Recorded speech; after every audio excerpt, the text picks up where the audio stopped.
Andy Fickman, who is the director of The Game Plan, the upcoming movie with The Rock. And this is something that might excite you, like it excited me. He was also a producer on Anaconda. Oh, that's awesome, man. I know. Well, we finally get to talk to somebody about Anaconda.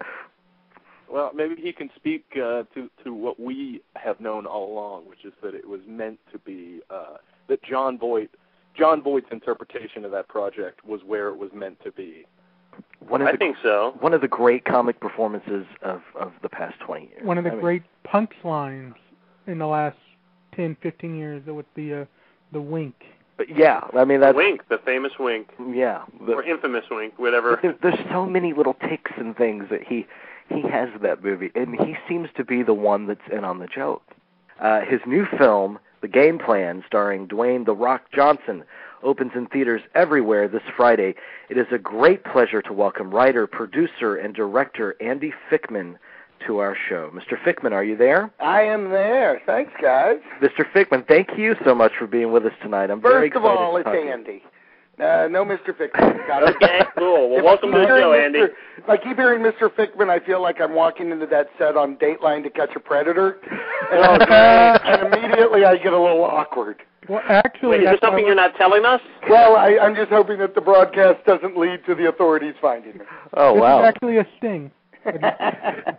I'm very excited about The Game Plan and all the great, wonderful clips I've been seeing on television and all the great reviews I've been reading of it. But first of all, tell me about your journey into filmmaking. You have a strong theater background, is that right? Yeah, I came out of directing. I came out of Texas, and I was directing a lot of theater there, and graduated. And the quick one too is I moved to Hollywood, not knowing literally anybody, and I got a job at Universal Studios as a tour guide. Still the hardest job I think I've ever had.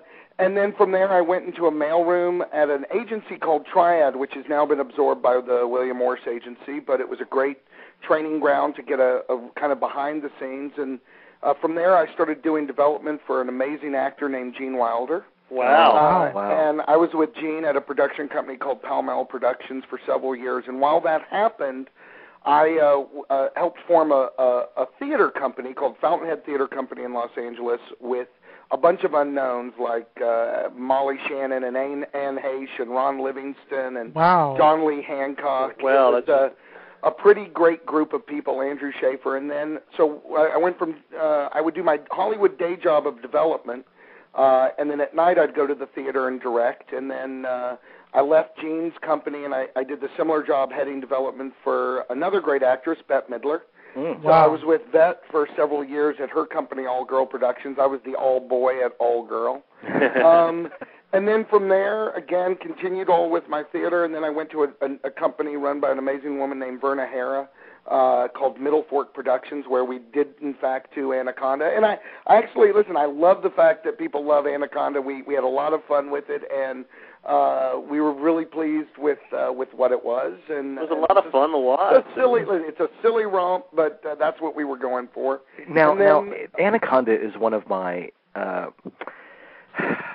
my treasures from the past 10, 15 years. Well, listen, if you look at the cast, Mindy Barron, our casting director, did a phenomenal job. But that is a movie that had Jennifer Lopez, Ice Cube, Owen Wilson, John Voight, Eric Stoltz. I mean, that was a really amazing It's a big deal. Cast. Yeah. Big deal. When that came out, that was a highly anticipated film, and it was a lot of fun. And we were very lucky, Columbia, we ended up, I think we were number one at the box office 2 weeks in a row, and it really was, at the time, I'm not sure people really knew what to expect, and J-Lo, this was very early in her career. Yeah.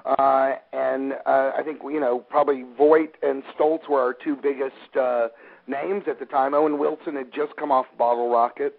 And Cube was, coming off the height of Boys in the Hood. So it really was a great time. A hard movie to make, but a lot of fun. Well, I have just two questions about Anaconda, because I'm just so excited to be able to talk to you. First of all, I have to say, I can't tell you how many times on this press tour for the game plan that at some point somebody on the press was like, "Can I just ask you an Anaconda question?" And oh wow, good! I'm not alone. I was loving that. First of all, I'm very interested in this. You were an associate producer on Anaconda. You see all these titles: associate, executive, regular producer. What are the differences between?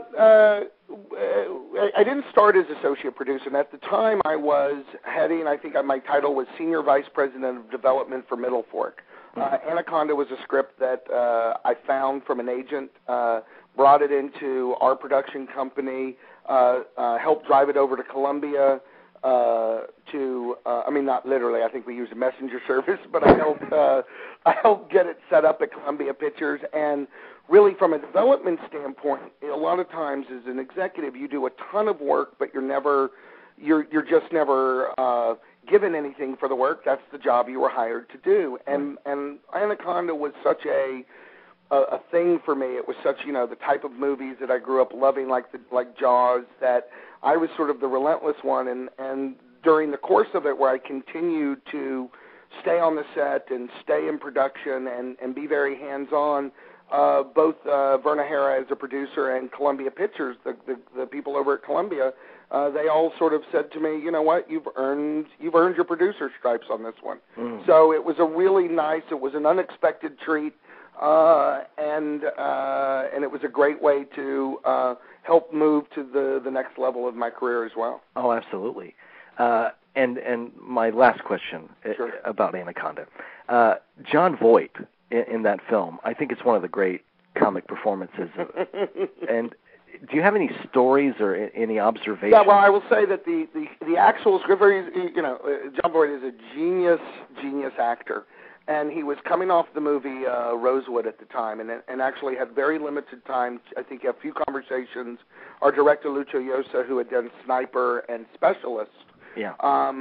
But there was a few conversations, but in the script as written, that character was like an asshole from Chicago. Uh-huh. And I'm sorry, can I curse? You can say whatever you like. You can say whatever you like. All of a sudden I rocked the asshole, and then I just thought that I just apparently cost you guys millions upon millions of dollars. No. Go right ahead. You gave us listeners. So at that point, it was he was just a guy. I think the character was was this asshole out of Chicago, and had his backstory. We get there to the set, and John had started talking to the hair and makeup people. He had an idea for a scar and all of them. And then we're filming. We actually filmed the movie on the Amazon, on the Rio Negro. I mean, we were deep in a place called Manaus where they did Fitzcarraldo. I mean, it is a crazy, crazy place. And so normally when you have the ability to get your dailies to the studio, it truly is the notion of within a day or at least 2 days. Now you're talking about shipping footage from the middle of the Amazon to Columbia Pictures. So you're talking a couple of days delay. And here's John stepping out of the trailer, and he has this accent, and he has this scar, and he has a backstory that he just starts pitching, which is, well, my parents are from Paraguay. They were ex-Nazis, and they moved to the jungle, and I've actually fought the snake, and this is what this scar is. And he's going on and on and on, and he's got this accent, and the director's like, okay, yelling action. 4 days later, Columbia's like, oh, hey, we're looking at dailies. What the hell happened to the guy from Chicago?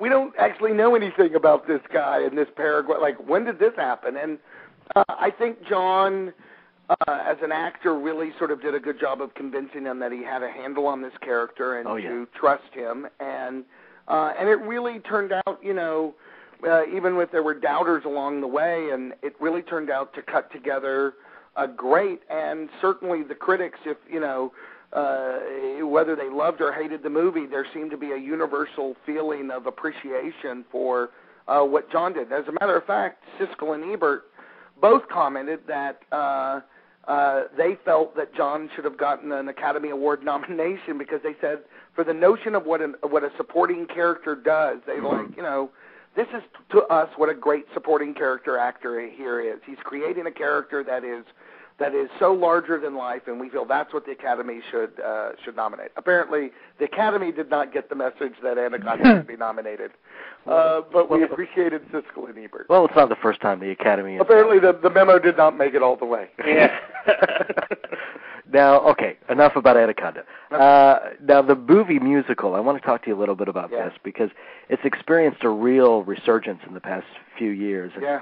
You directed Reefer Madness for the stage and then for a filmed version. Uh-huh. What were the challenges of making that transition? Well, there were several. Los Angeles, we started it as a musical here in L.A. and ended up sweeping every possible West Coast Theater Award you could imagine. And it really was like a very homegrown Rocky Horror Picture Show-esque musical.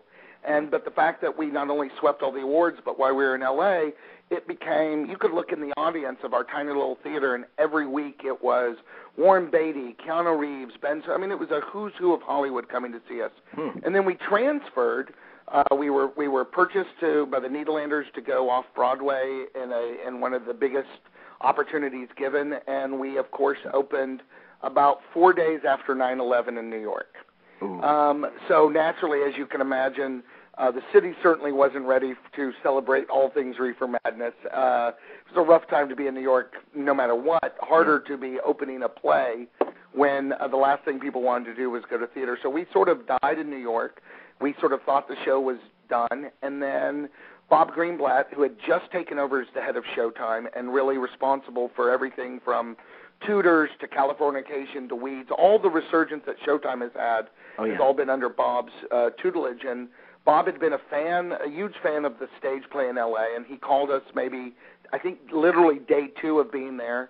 We went in and met, and he said, let's do our Rocky Horror Picture Show. And he gave me an opportunity to use a lot of my original cast. But at that time, Kristen Bell, who had not done Veronica Mars yet, Kristen had joined my show. She was a student at NYU, so I cast her when I was in New York. So, but now the timing was right that she was slowly emerging, and we put Nev Campbell, whose brother Christian Campbell had been in the show from the very beginning, and we added Alan Cumming and Anna Gasteyer and Steven Weber. And I really, in some ways, it was the best of all worlds because I got to make the movie the same way that I got to make the play. So I had no constraints. The music, my partners, Kevin Murphy and Dan Studney, we were like kids in a candy store, and a rarity in film when you have that much support from the head of a studio.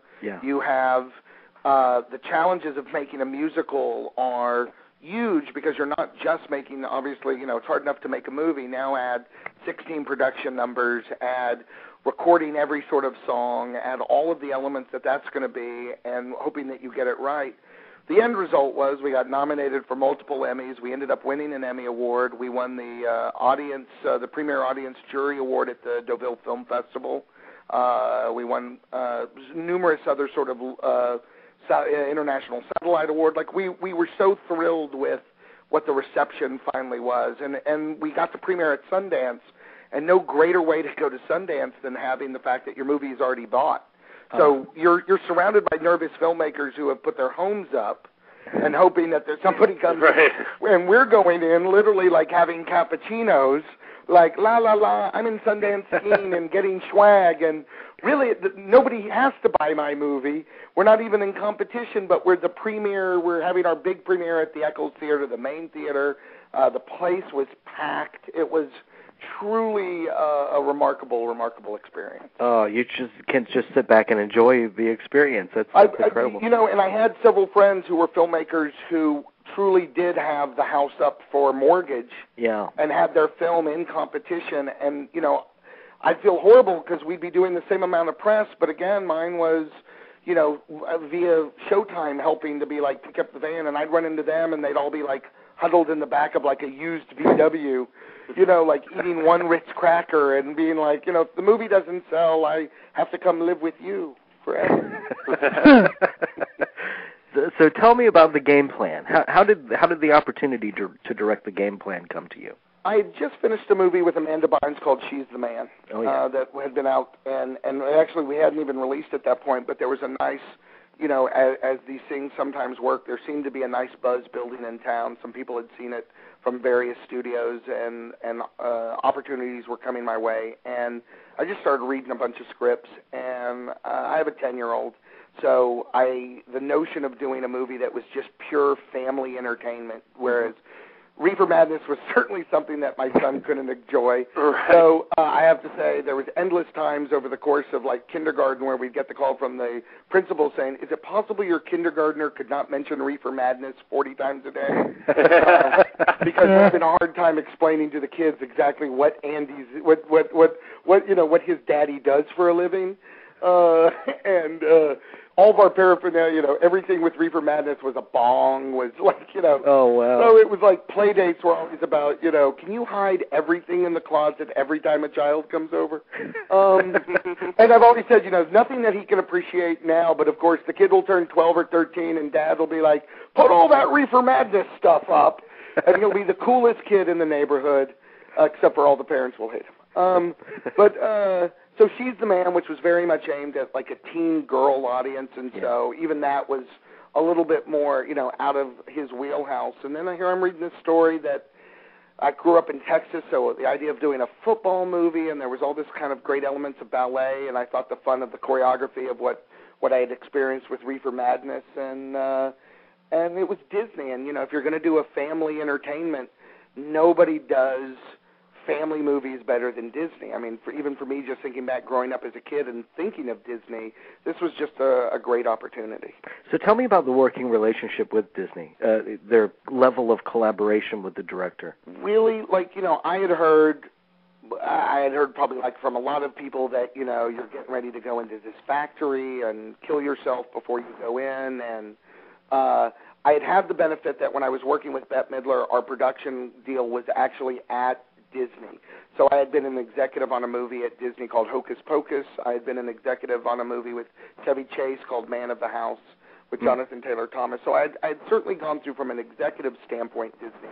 But as a director, I guess I probably went in bracing myself for some sort of battle that just never came. And as a matter of fact, the president of Disney, Oren Aviv, my executive, Brigham Taylor, and Todd Murata, these guys honestly were such great collaborators. I felt like I'd had such a great experience at DreamWorks during She's the Man, such a great experience at Showtime. So here I am kind of finally waiting for where it's going to be the Battle Royale, and it just never came. They were really decent and understood, they understand their brand. So you are, when you are having a conversation with them about who their target audience is for a Disney movie, they've got a lot of experience that helps sort of guide you in terms of it. And even then, the one thing I told them I didn't want to make was I didn't want to make the pacifier in the in the broadest sense of the words. I was more intrigued by something that would fall closer to maybe Without a Boy.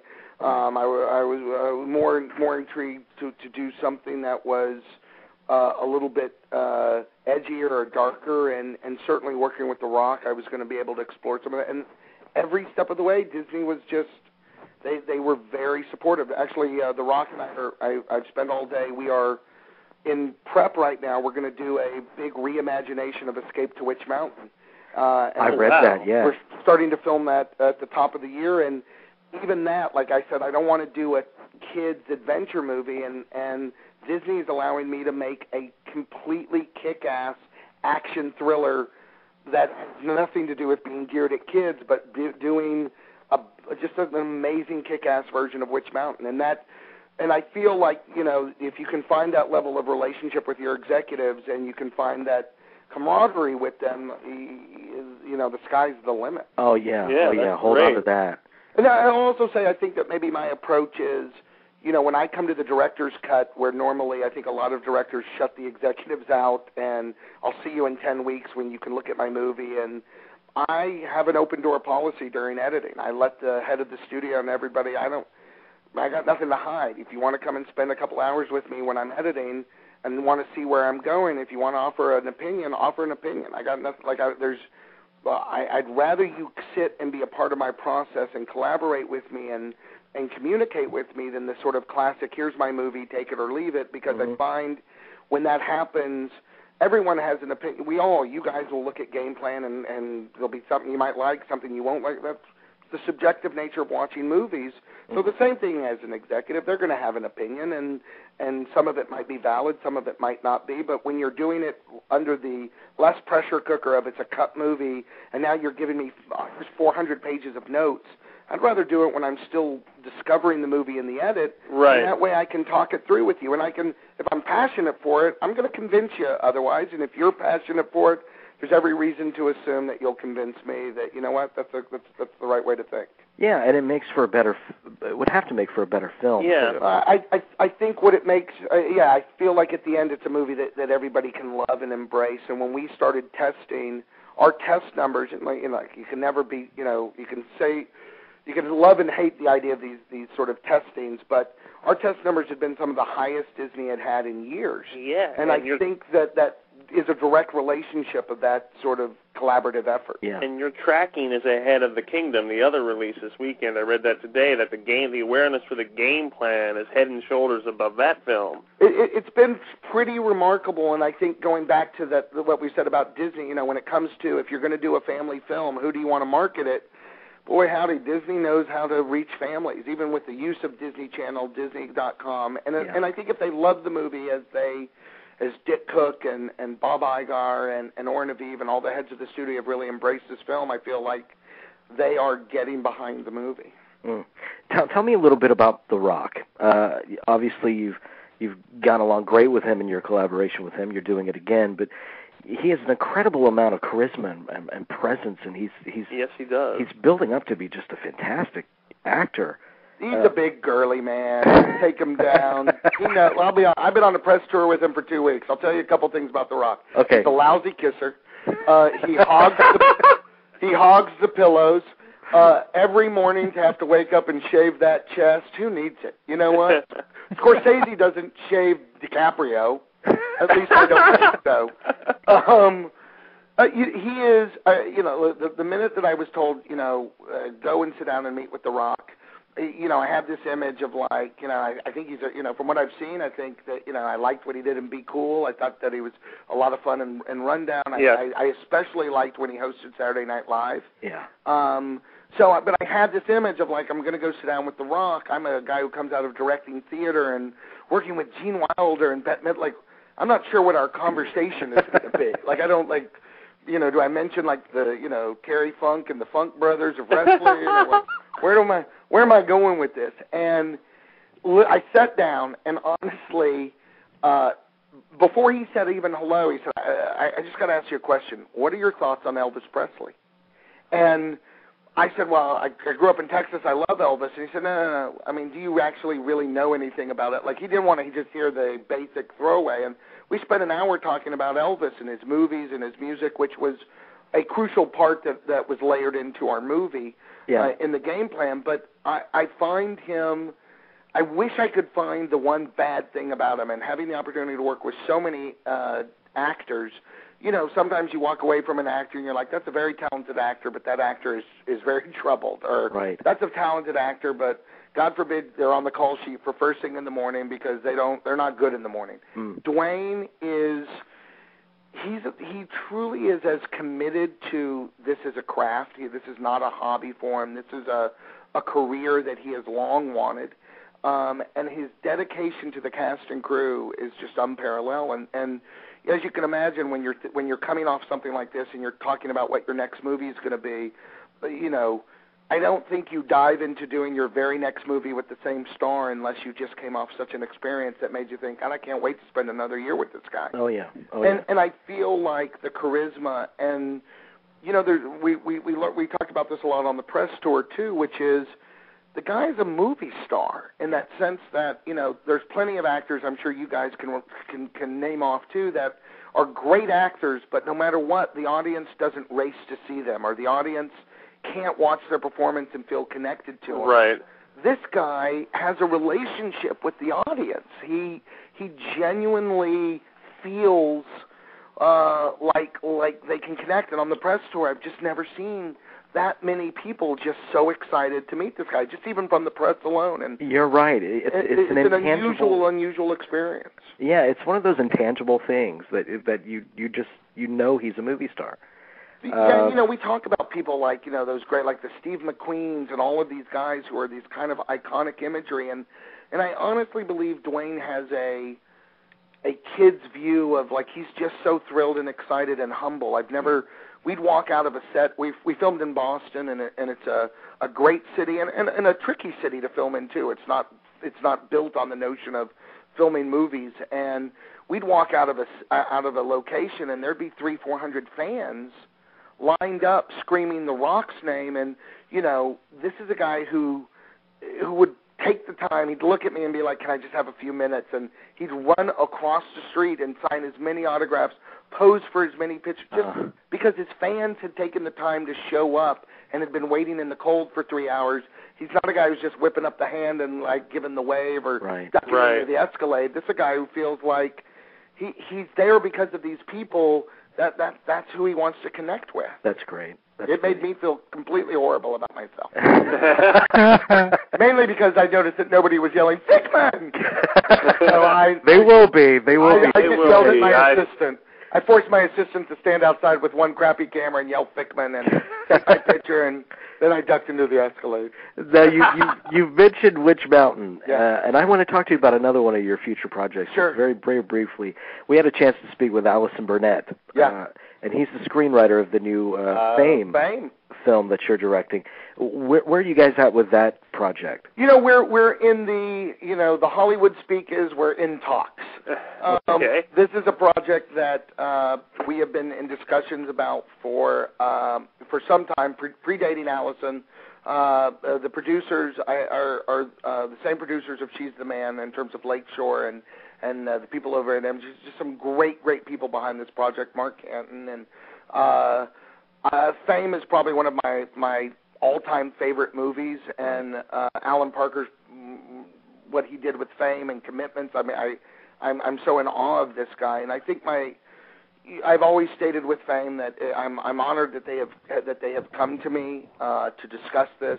I don't ever want to do a movie that in any way would be less than what Mr. Parker did. Right.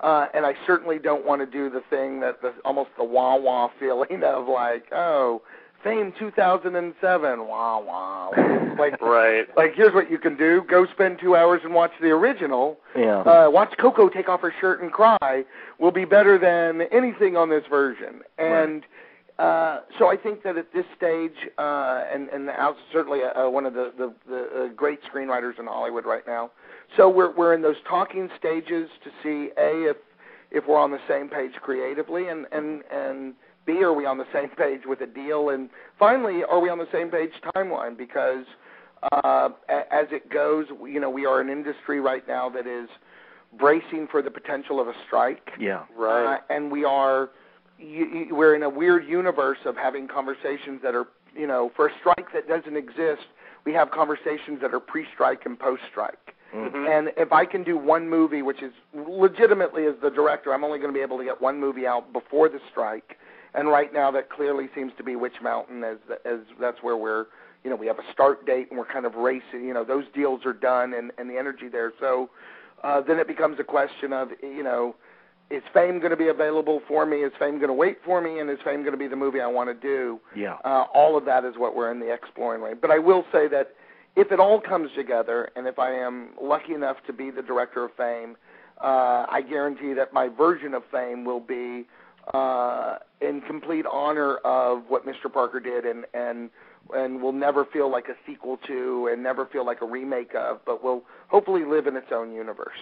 Absolutely. It's an exciting project, and definitely keep us posted on that. Oh, by all means. The game plan opens this weekend. Are you going to sneak into some regular showings? We've had the pleasure of being able to get out and see some of these advanced screenings, and we've been having such a blast doing that. And, I think this weekend we will be doing it. My son has actually organized a premiere on Saturday where I have 10 of his friends, and we are doing we have an entire it's the game plan premiere in the middle of Universal Studios, I think, to see the movie.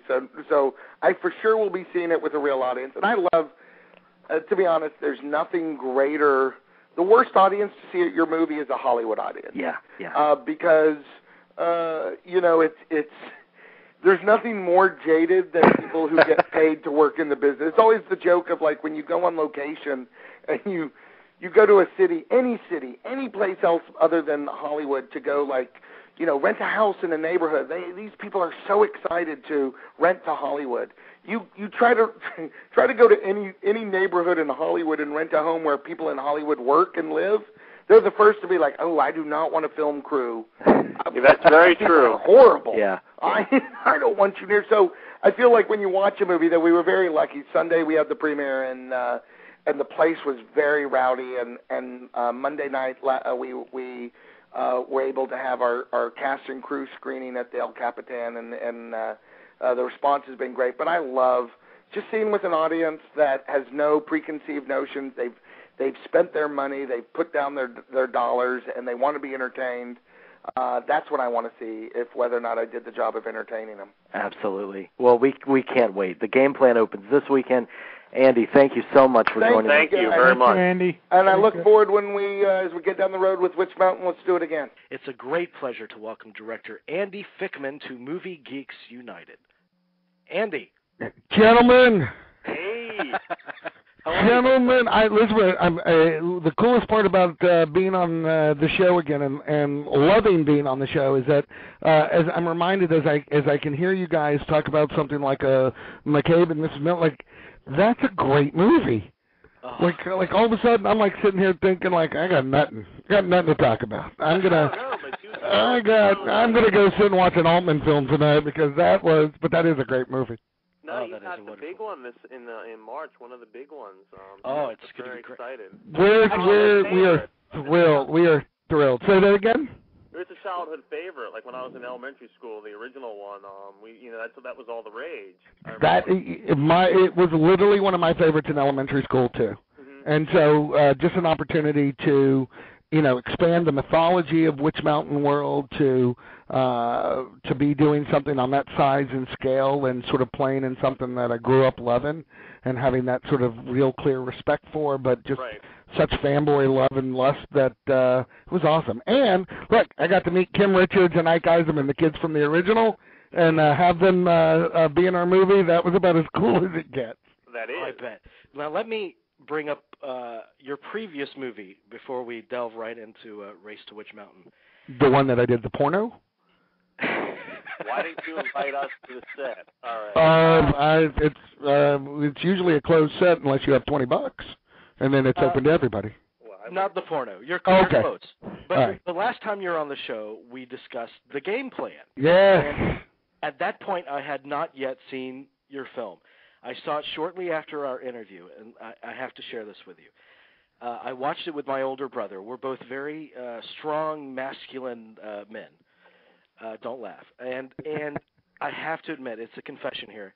By the end of the film, we were both weeping. It was extremely moving. I really, really appreciate that, and it's one of the great compliments to get, and something that since the movie opened, we have heard. It's always great, you hear people come up, they like the film, it made them laugh, or they love the little girl, and da-da-da, but we hear time and time again, especially from big, burly men, who will tell us that it hit an emotional core with them, and I think that was so much about, the performance that Dwayne was giving and the relationship he had with our actress Madison Pettis and the storytelling. But he was really willing to go there. And, there probably the days when we wrapped and when we were filming some of those scenes, there really wasn't a dry eye on the set either. And you see these big crew guys who have been doing these movies for, 20, 30, 40 years, be kind of reduced to tears just sort of watching a scene unfold. And you figured, well, I think we're doing something special here. Oh, yeah, you did. Does that so well. Unlike any of the previous action stars who have tried to switch genres, he does it with such ease. Yeah, there's a quality to Dwayne that I think a lot of people are just now starting to see more and more of, which is there's a versatility to him, and it's easy to look at Dwayne and think he's just this kind of action guy, just because of his build, but he's such a great actor, and the more challenging the role, the more you get to see some of those colors come out, and it was fun to be able to do that on Game Plan, and then to switch it up again on Race to Witch Mountain, where Dwayne as an actor could have those same elements that you saw in Game Plan in terms of his, more of an emotional side and the vulnerability, but Race to Witch Mountain really is just a big thrill ride. So it's a big action adventure, and you've got Dwayne sort of leading the charge, so you also get to re-enjoy, some of the things that you really love seeing Dwayne do. Yeah.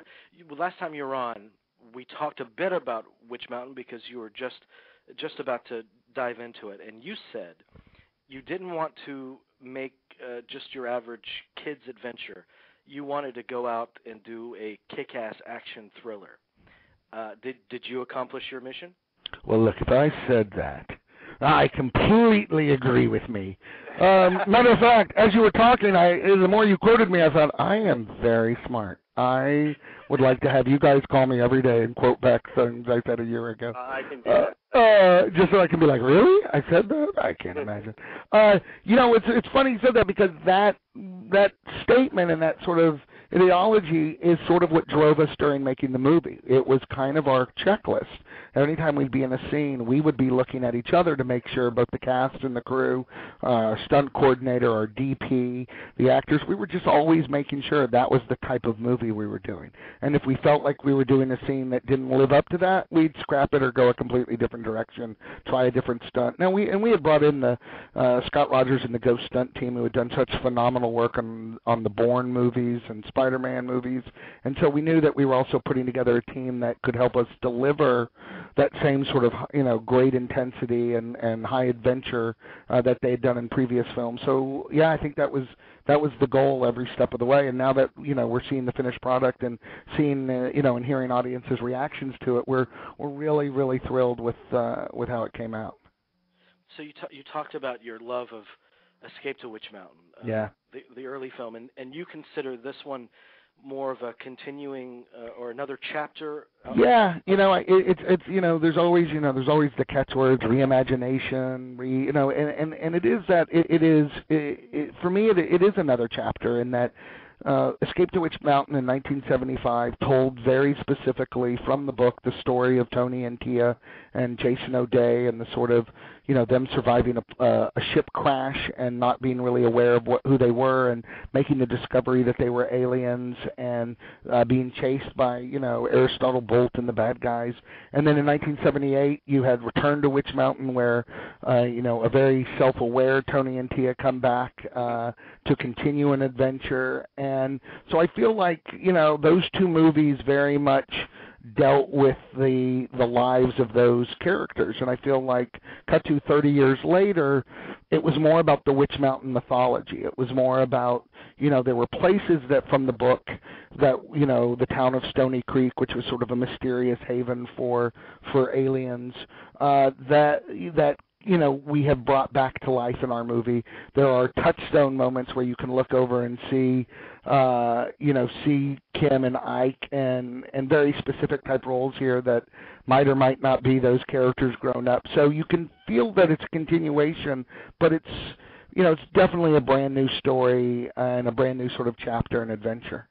Yeah, and you really got into the kind of UFO aspect of this, didn't you? You brought in some experts. I'm such a UFO, start to finish. Just there were days when I would just be surrounded by UFO stuff, and that's just I couldn't have been happier. I never wanted to. I didn't want. It was like I refused to yell cut, just so I'd be like, but let's play with that toy one more minute.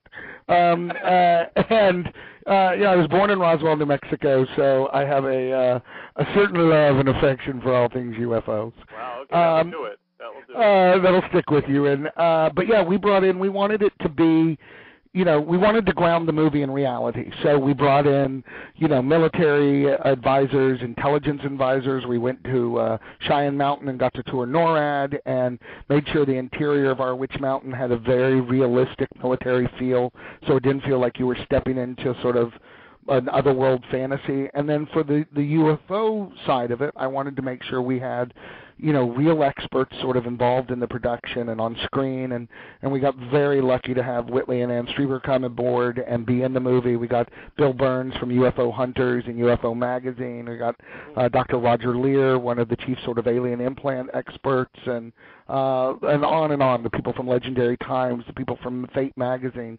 Like, it became, by the time we did our UFO convention, which is a bit of a touchstone in the film, it was great because you looked around and almost every booth was manned by somebody real from the UFO world. And then when you'd see these real, amazing individuals all gathered at the center kind of talking and realizing you're in the middle of filming a movie and they're actually having some real discussion about something like you're almost like, you feel like you should just hold, like, I won't yell action, just finish what you're talking about.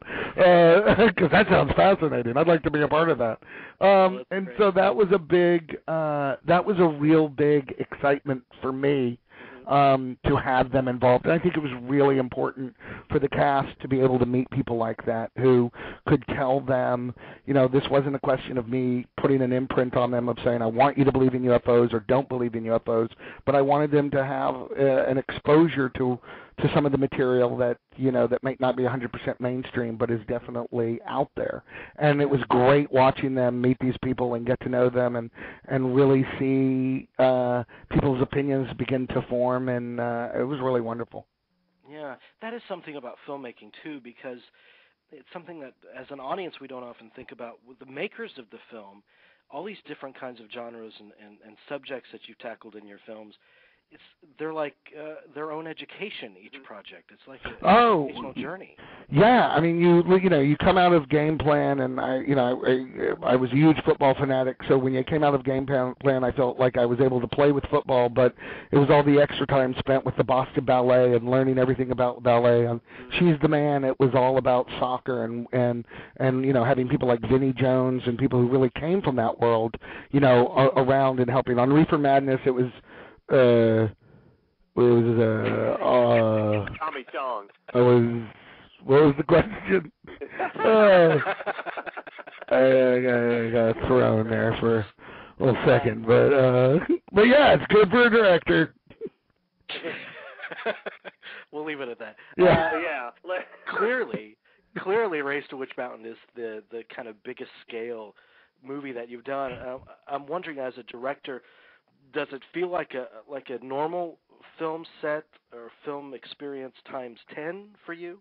It does and it doesn't. There's a sort of moment sometimes when you feel like, you certainly feel the weight of it. You certainly feel like you walk out and all of a sudden your toys are 10 times bigger. But I think the director in me is still kind of always, I'm still in the trailer looking over the scene, making sure do I know what the story is I'm telling here? Do I know what my shots are? And then you walk out and your canvas is bigger. But, it's interesting. You go from we were shooting in Gillette Stadium, this sort of 80,000 seat stadium in Boston, which in itself is such a huge set piece. So then, sometimes you can compare, you can find what a previous movie was and say, well, that was big in itself. But here, you do definitely feel the size and scope. And I will say there was a moment, we have our UFO, our spaceship crash area, and we were filming, it was probably 3 o'clock in the morning, and we're in the desert, and there's fires burning around, and the ship is very much wedged into the earth, and there's a 2 miles, trench that's been dug in and burn marks, and we had a little bit of time before we were filming, and I literally walked the trench, and I stood in there and looked up at this sort of alien craft, and it all looked so real, and because of the light and the fires, I kind of had to pinch myself because I realized I was standing on the biggest toy set ever, of like, for a UFO fan like me, I'm like, man, I never could have created this with my Revell model kit. This is like this is way cool.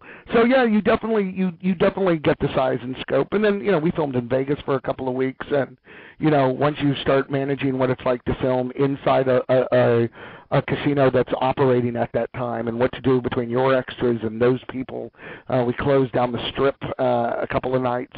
And you feel the magnitude of being in Vegas, going up and down the Strip with Dwayne driving a cab and Carla Gugino in the back, and you realize we're in Vegas and we've closed down the Strip. Like, it's an unheard of, like, you literally do kind of want to scream, like, I'm on the top of the world, Ma! Exactly. And so you're going up back, and then, you kind of giggle, and then, but you don't ever know who to tell. Like, you kind of feel like you want to go and, like, email people, but then that just sounds silly. You're the director. You got to be in control. Yeah, you got to, but secretly you're just like, I can't believe I'm doing this. Does anyone know? Now, let me ask you about Dwayne Johnson. Yeah. This is obviously becoming, a Scorsese DiCaprio kind of partnership here. Wait, I can get DiCaprio. You guys got a number? You got a number of me? Though, and Dwayne has a lot of charisma. I mean, yeah. And I'll say this: it's like he was able to do your film, and then a couple months later, after we talked to you, he was in a movie, Southland Tales. Yeah. And he anchored that movie. And yeah. This very like Ralph Meeker performance. I mean, he basically has the Ralph Meeker part from Kiss Me Deadly, and he just has this confidence and this charisma in him.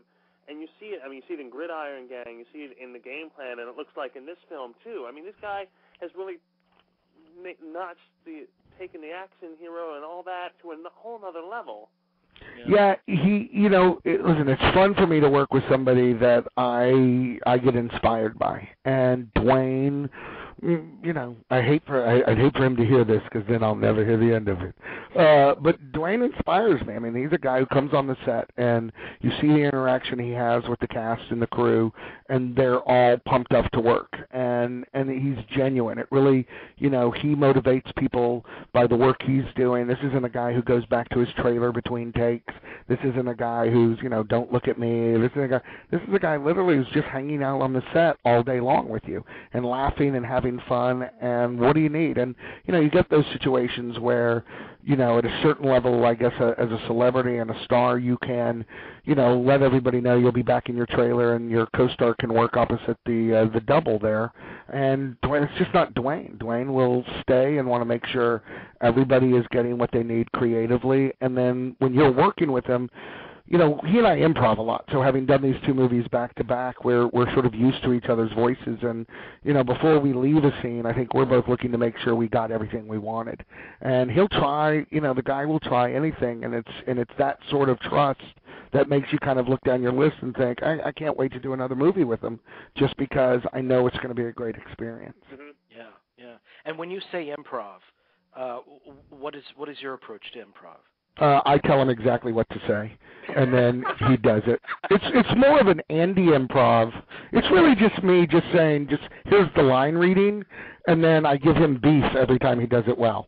So as long as if he gets the words out, we with any scene, I think you're always looking. You have such a respect for the written word, and you have such a respect for what the writer's done, and then you put it in an actor's hand, and tweaks are going to begin to happen. And then if they're emotionally centered into that scene, something really great could come out of it. And I never want to put handcuffs on the actors to stop them from adding something. And sometimes you can see in the lens, man, I really felt like they wanted to take that further, but either I yelled cut or they just assumed we were going to cut.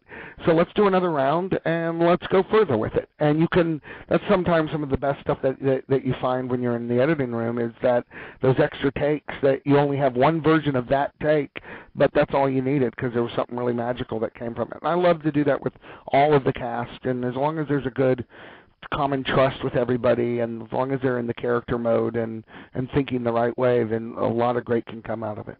Yeah. Let me ask you, I need to ask you, because we're about to bring him on after your segment, your composer, Trevor Rabin. Tell me about that experience, that collaboration. He's horrible. I don't know what he's going to say. I've never actually met Trevor, and I'm not even sure it was actually Trevor Rabin. I think it was a guy named Eddie who looked like Trevor and brought in albums of Yes. There is probably, very few people composer-wise in Hollywood that I think are as prolific and successful and as talented as Trevor. And, you don't have to look any further than, our new president at his inauguration and at his acceptance speech, coming out to Trevor's music. And when you realize that if it was good enough for the president, it would probably be good in my movie, right? Like if President Obama's good with it, like Fickman's good with it too. Trevor, I was a huge fan of Yes, so part of it is just fun because you're hanging out with like the coolest rock star, and he is just a great guy and passionate. Because for the composer, sometimes, it's a miracle that they are able to do what they do because you're trying to finish the movie and you're temping it with different music, though luckily a lot of the music we temped in were score pieces from Trevor's other movies. So every once in a while we'd be like, make it sound like that, but you got to be better than you. And he, by the time he gets the movie, he has such a limited time to dive in really completely and explore what you've been doing. And so he was very communicative and would talk throughout. And we would go up to his house where he would play you back, various scenes as he'd have them, and you would talk them through. And, I never worried driving up to Trevor's house. I was always excited because in some ways you see the scene come to life the way that you never imagined it. And he is just... you look back at the types of movies he's done, and he is so really, really gifted. And this was my first time to work with him, and I know it will be many, many times working with him. Yeah. And he's a smart guy, and I stole 2 of his guitars, but don't tell him. But I ain't giving him back. I won't tell him that. But I'll relay all the other compliments. Yeah. You can tell him all the other nice stuff. But I did steal 2 of his guitars. But if you want them, they'll be on eBay by about midnight tonight. Oh, my God. Okay. That's great. I got to ask you, and maybe you hate being asked about this, but I'm going to put you through it anyway. Do it. Some upcoming projects that have been rumored about, including another possible collaboration with Dwayne. What do I hear about Johnny Quest? Is that a go? What do you hear about Johnny Quest? Oh, great. I will say this. How political was that? Let me say this, and I will use a funny accent and put a mustache on. Ike Ben Marina. I am anxiously looking forward to finding a project to doing with Dwayne. And I know that there are many projects, legitimately many projects at several studios that are being talked about. And I know that there is a script for the project in which you have mentioned. And I know that there have been conversations about that. But I think with anything, we've been so focused and legitimately so focused on finishing the movie. Dwayne and I just got back from Hong Kong like 3 days ago, where we were starting the Asian press, and I just finished the movie truly hours before, and Trevor can test it, hours before I got on a plane to China. I was in the studio finishing with Trevor and on the mixing stage. So in terms of the notion of us going out and starting to prep a movie and having meetings and getting things ready, it's probably a little bit more fiction than fact. That being said, I'm looking, and as Dwayne is looking, an eye towards what the next project is that we can do. Okay, fair enough. I will accept that. Yeah. I can do that in multiple languages. No. You don't have to. You've given enough. Now, another set of projects that you're doing takes you more into the horror genre. Yeah. Tell me about this. This is something that is such a dream for me because I've been a long-time Val Lewton fan from the old RKO back from the 40s, and I just was always fascinated by, as the universal sort of creature features of the 30s sort of gave birth to sort of modern-day horror, it was definitely Val Lewton in movies, and leading off with like Cat People in the movies that he did, where he exchanged the sort of fright mask for shadows and fog and real atmosphere. And so I feel like as we look at modern day horror and you see movies like Rosemary's Baby and them, and where a lot of times it's what you don't see that drives the terror. That was really much what Val Lewton did, and we had been talking for a while with all the people, Ted Hartley, Dina Merrill over at RKO, as well as Mark Berg and Oren Kulis and Carl Mazzacone, the gentleman behind all the Saw franchises over at Twisted. And while this was very much not a Twisted style movie or a Saw style movie, they had such a great appreciation for those movies as well. And we ended up putting this kind of library together and went through, and we have started the process with the first 4. I walked with a Zombie, Bedlam, Body Snatchers, and actually 5 came back, which was not part of the Val Lewton library, but part of the RKO library of that time, and had a very similar, there were a lot of thematic elements that made it fit for us. We've gone out and started working with writers. We kind of repositioned the stories, yet keeping what was the essence of what those movies were, and now we're in process. At least 1, potentially 2 of those I would end up directing and producing the rest of them. So it's really actually been kind of, there's so many different things that, that can interest me as a director and a producer and a writer. And when you're doing something like that, which has been such a passion of yours, I remember being maybe 10, 11 years old and watching the old Saturday afternoon matinee movies, and a lot of times they would show those titles. And, so sometimes my first sort of connection to horror films came from a lot of the sort of the spooky shadows, and me thinking like, I'm going to keep the light on at night because I don't know what's in the shadow. And I think that's been our approach. Everybody that we've met with, every writer and every director and, people that have gotten involved with the projects, it was very clear to us that we wanted people who understood that type of film and not necessarily coming in and just wanting to make another, it'll be out this weekend sort of standard horror, shocker, because those were never the movies that Val Lewton made, so I didn't want us to be responsible for taking a title and, throwing it up on the chopping block. And it's always, I'm always amazed because anytime you announce that you're doing a remake of something like a classic, there's always that sort of the outcry of, please, why are you going to destroy our classic film? And I'm always amazed because part of me is always like, well, A, I would be thrilled to know that many people knew these movies, but I can't ever find anyone who's ever told me that they've seen it, like they can remember them. And then on the other side, it's never about killing something that you love as much as, in the year 2009, what can we do that is very much in respect and homage to what Val Lewton did, and what would he be doing if he was working alive today? And I think that's been a big driving force from us. And I have to say, everyone at RKO and everyone at Twisted, they have backed us 100%. And so it's been a really exciting process. And we're hoping the first one, I Walked with a Zombie, we're hoping we're putting some finishing touches on that, and hopefully that's the first one to go sooner rather than later here in the next few months. Cannot wait, man. And I can't wait for Race to Witch Mountain. It opens Friday, March 13th. Yep. And are you getting nervous or excited? How are you feeling now? It's that sense where, I'm now just in the press mode. So it's where you think where it's like there's nothing else. I painted the house. I put everything away. I think I locked the door. Pretty sure I left the stove on. And I need to race back. Like that seeking feeling, did I leave the oven on? Did someone forget to feed the dog? So like there are a million things race through your mind. When we were in Hong Kong for this past week, it was great to see people that were now finally getting to see the movie and those reactions. And, we set out to do a big and fun adventure.